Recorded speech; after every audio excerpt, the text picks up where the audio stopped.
Hello বন্ধুরা, কেমন আছো তোমরা? আশা করছি ভালো আছো। আরেকটি নিয়ে এলাম নতুন ব্লগ নিয়ে। অনেক দিন পর তোমাদের কাছে ব্লগ নিয়ে এলাম।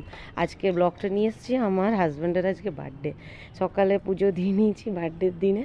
ওকে সবাই হ্যাপি বার্থডে একটু উইশ করে দিও।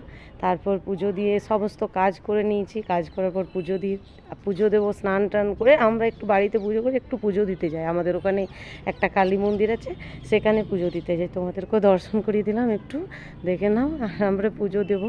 তারপর আজকে বাড়িতে তো অনেক কাজ, রান্না বান্না করবো, ওর জন্য একটু ভালো মন্দ, তার জন্য একটু ব্যবস্থা করতে হবে। একটু রাত্রেও একটু আয়োজন করেছি, একটু ছোটো মতন পার্টি করবো করে ঠিক করেছি। তার জন্য একটু আয়োজনও করতে হবে। সমস্ত কিছু তোমরা দেখতেই পাবে, আস্তে আস্তে ছাড়বো। আজকে একটু শুরু করেছি, যতটা পেরেছি করবার চেষ্টা করেছি আমি ব্লগটি। ওই পুজো দেওয়ার পর আমরা আর বাড়ি ফিরিনি। ওখান থেকে চলে গেছিলাম আমরা বাজারে গিয়ে সমস্ত বাজার করে নিয়েছি।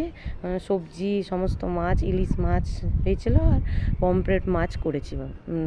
এবারে 5 রকম ভাজা, যেমন পটল ভাজা, কাঁকরোল ভাজা, তারপরে আলু ভাজা, শাক ভাজা, এইগুলো সমস্ত, পেঁপে ভাজা, এগুলো করেছিলাম। 5 রকম ভাজা দিয়েছিলাম।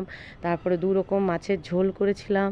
আর তারপরে ওকে খেতে দিয়েছিলাম। আমাদের বাকিটা তোমাদের সাথে শেয়ার করব আমি বিকেলের থেকে। ব্লগটা যেটা পার্টির ভিডিও, সেটা তোমাদের সাথে আমি পরের দিন শেয়ার করব। আজকে এইটুকুই পর্যন্ত তোমাদের সাথে ভিডিওটি আমি শেয়ার করেছি। তারপর সমস্ত বরকে সাজিয়ে গুছিয়ে খেতে দিচ্ছি। ও একটু লেট করেছিল আসতে, তাই আমরা সবাই খেয়েছি।